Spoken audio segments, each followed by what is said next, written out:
ñaaw jëmale ko ci nit man mi ko xam j'ai compris pourquoi Amadou Ba n'a pas répondu ci loolu ça aurait été quelqu'un comme ça def topp wala kii waxatuñ ko kon ça allait voler en éclat mais biñ ñëwaatee mu kondaat parce que dégg nga ko sàkkar mu ne ko il faut que ñu arrêté la parce que bu ñu la arrêté wul da ngay continuer ci la ko génnelee lee te pourtant la mu ko wax dëgg la loolu mu ko wax c'est-à-dire que tey TFM ci boppam c'est pas une télévision sérieuse parce que bu ñu nekkoon une télévision sérieuse di sàmmonteeg éthique ak déontologie Badara Gadiaga foofu du place am Badara Gadiaga mënul ñu jàpp ko ci fraude mu waroon na normalement dafa waroon dem kasu ci loolu dañ ko waroon dàq c'est-à-dire que Badara Gadiaga devait perdre ses droits civiques fonction publique waratu ko woon occuper pendant au moins x années loolu lépp nga bàyyi fa ngay doon ko télé te télé boobu muy ñëw maa ngi fii enregistrement boo xam ne nii billaay bu du woon kàddu yu ñaaw yi ma tegal leen li mu doon wax ñoom Youssou Ndour amul lu mu waxul Youssou Ndour amul lu muy yàqul Youssou Ndour ci élection 2019 yi amul lu mu ko leen yàqul yu nekk wax na leen ko ñoom du ne yàq na leen ko mi ngi fii nii dama ko doon déglu léegi ma ne xanaa kay du kii mooy toog télévision bële mel ni du moom waa kooku nga xamante ne yàq na lu mel ni Youssou Ndour c'est-à-dire saaga na Youssou Ndour ba tàyyi léegi un Youssou Ndour qui prend ce même individu aujourd'hui placé ko foofu pour mu jouer le rôle bi fa Birima Ndiaye doon jouer mais en pire mais Birima Ndiaye daana wax lu ne mais Birima Ndiaye daawul saaga mën nga ko biir ma bëri na xëtër lu ne mais en tout cas man day dégguma ko bokk su fekkee ne daana saaga wante ñàkk kersa gi nga xamante ne moom la Badara Gadiaga ñàkk kersa ak xamadi gi mu xamadi parce que xamadi mooy ku xamul parce que nit bu xamee am savoir vivre yenn yi doo toog ci bërëb di ko wax mais su fekkee ne yow dañ lay fay pour ngay toog di régler ay comptes parce que Abdou Nguer l'épisode Abdou Nguer est passé par là Abdou Nguer moom bañ na ko ba il a été franc ku ma fay ma saaga xam nga Abdou Nguer comme moom ab dof la moom la nga xam ne moom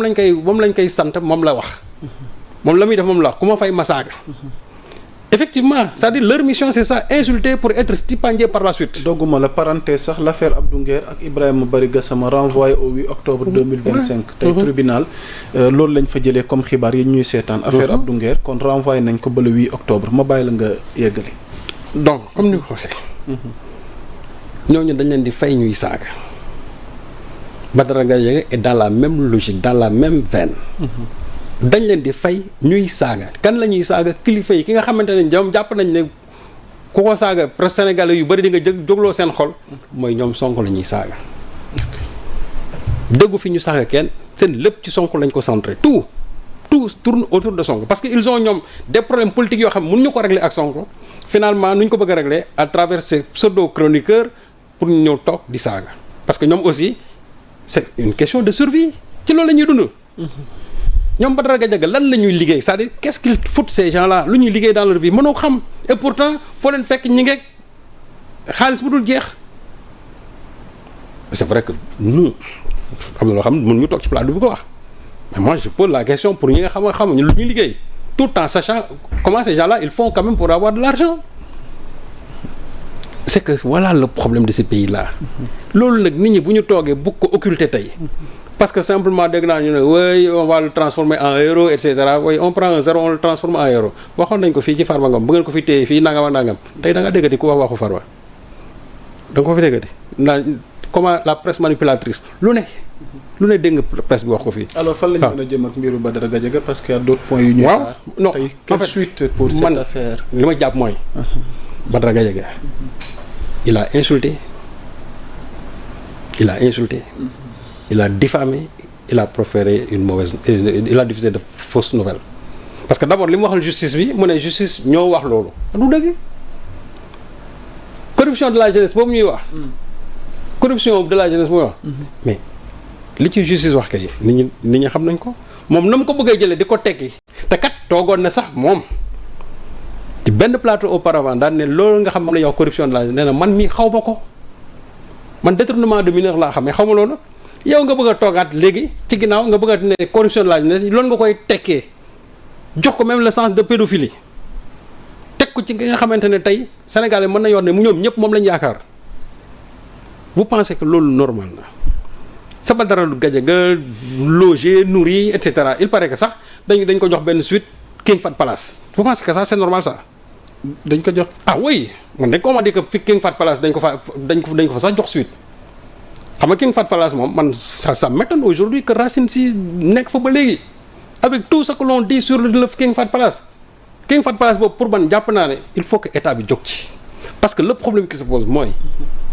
njome yu bari fa lay xewee. King Fahd Palace. l'affaire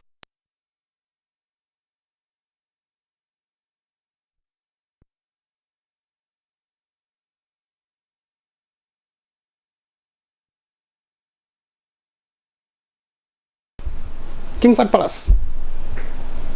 ça signifie que donc Racine ci boppam il est impliqué dans ça voilà ces choses là qui se passent te kii il n'est pas le seul il y a beaucoup de journalistes yoo xam ne foofu dañ leen fay jox ay kii gratuitement et j'en connais parce que ce sont tous ces gens là qui tirent sur Sonko moo tax quand je vois aujourd'hui Racine qui essaie de s'accointer avec ñoom Sonko ak ñoom Diomaye c'est un problème c'est-à-dire que nit da ngay mel nii wala nga mel nii tànk dafay lemu wala mu taalaloo mais mënoo ko bàyyi ci diggante bi mënoo ne yow tu es avec les nouvelles autorités alors qu'au même moment les gens qui passent tout leur temps à insulter ces autorités là mais vous leur donnez des faveurs quand même dans cet hôtel là qui est un hôtel de l'État. C'est paradoxal quand même. Mais c'est plus que paradoxal alors c'est pourquoi mu ne état bi nag war nañu am seen fulla ak fayda régler li nga xamante ne moom mooy xew fii parce que après tout ñoom la ñu jox suffrage yi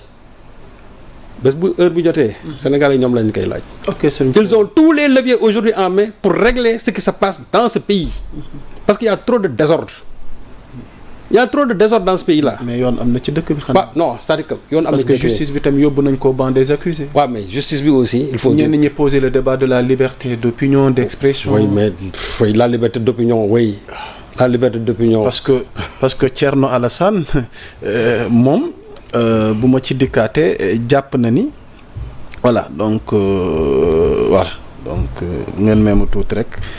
Thierno pense que le régime a décidé de faire gérer ses états d'âme et ses instincts répressifs par la machine judiciaire. waaw mais ban machine judiciaire mais la machine judiciaire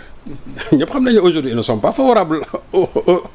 elle n'est pas favorable au régime. barki dem nga fi dégg confrontation entre Sonko et les magistrats je pense réellement que si fekkente ne la machine judiciaire était favorable à l'actuel régime lii Sonko génn barki dem wax ko ba dënam tàng dana ko wax mais il faut qu'on soit conséquent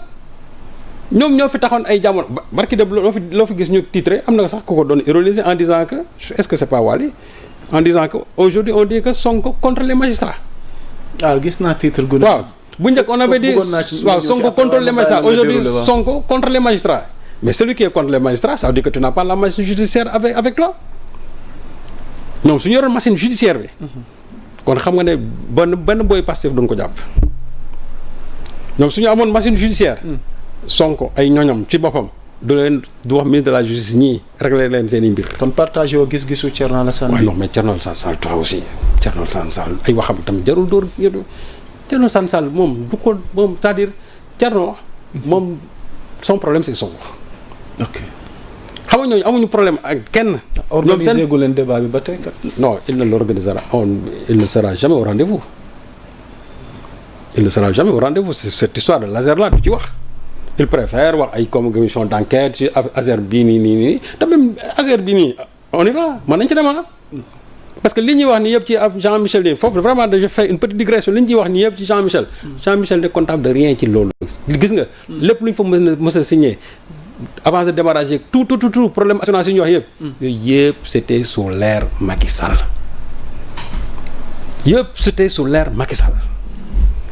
Jean-Marie Sall dafa ñëw il a constaté ça muy rectifier léegi nag comme que ñoom amuñu fu ñu langaamu chaque fois ils sont vraiment dans ça bon. ok dégg naa ci sax sama neveu di ci dugg ak yooyu. sa jarbaat waaw danañ ci ñëw léegi pour terminer Sonko ak justice bi y a un débat. lan moo xew Serigne Saliou. moog magistrat yi. xam nga en fait dañ ko magistrat dañoo lànk bañ ko recevoir parce que dañ jàpp ni. dafa yëkkati ay kàddu yu ñàkk war ma seen kaw. lan moo xew. xam nga tey. waaw bi affaire bi amee. ba ma jambal génne ko wax ci lu ne. waaw ma jambal dinañ